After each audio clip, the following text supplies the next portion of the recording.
ارحمنا بالقرآن. شكرا لله على كل نعم الذي أنزل علينا وهدينا إلى الإسلام وهدينا إلى صراطه المستقيم. Ashhadu an la ilaha illallah wa ashhadu anna Muhammadar Rasulullah, amma ba'du. Buat iman, para sahabat pecinta ilmu yang dimuliakan oleh Allah Subhanahu wa taala.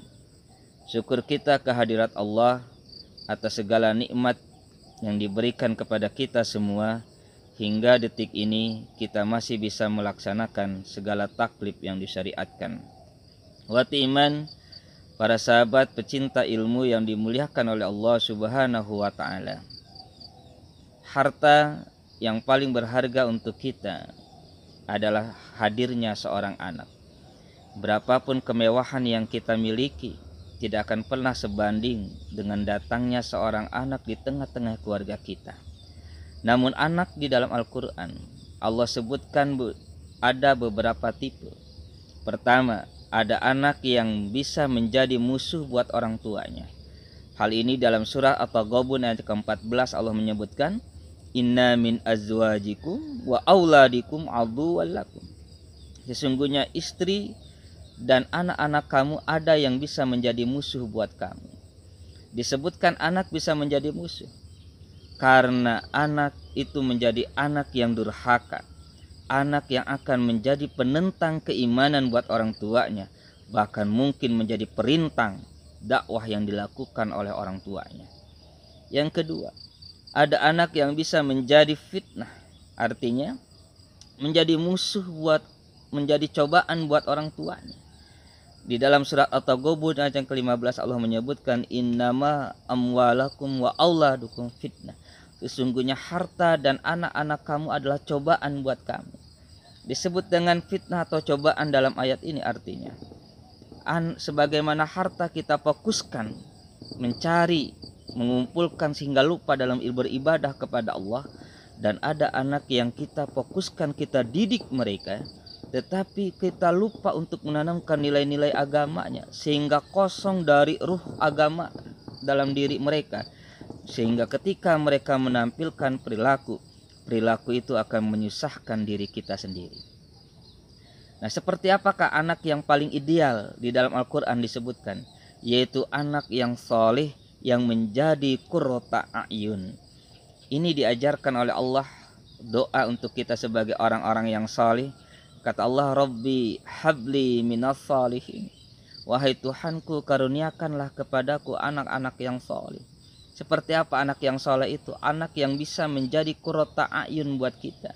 Rabbana hablana min azwajina wa dzurriyyatina qurrata a'yun.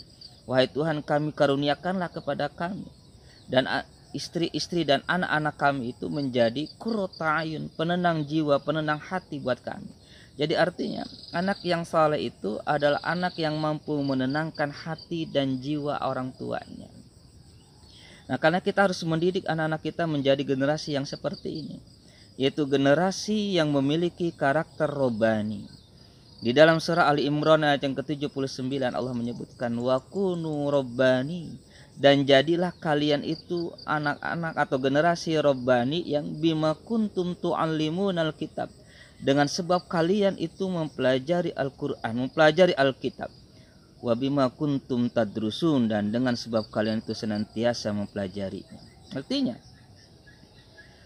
generasi robbani di dalam ayat ini adalah generasi yang senantiasa mempelajari Al-Quran, mempelajari kitab-kitab Allah, dan dengan sebab mempelajari itulah mereka menjadi mengerti dan tahu bagaimana seharusnya berbuat.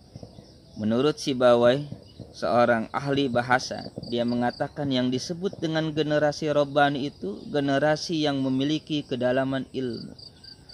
Ibnu Abbas mengatakan yang disebut dengan generasi robbani itu adalah generasi yang memiliki kedalaman dan keluasan ilmu agamanya. Artinya generasi robbani itu adalah anak-anak yang kita didik sehingga mereka memiliki kedalaman dan keluasan tentang ilmu agama. Kenapa harus ilmu agama?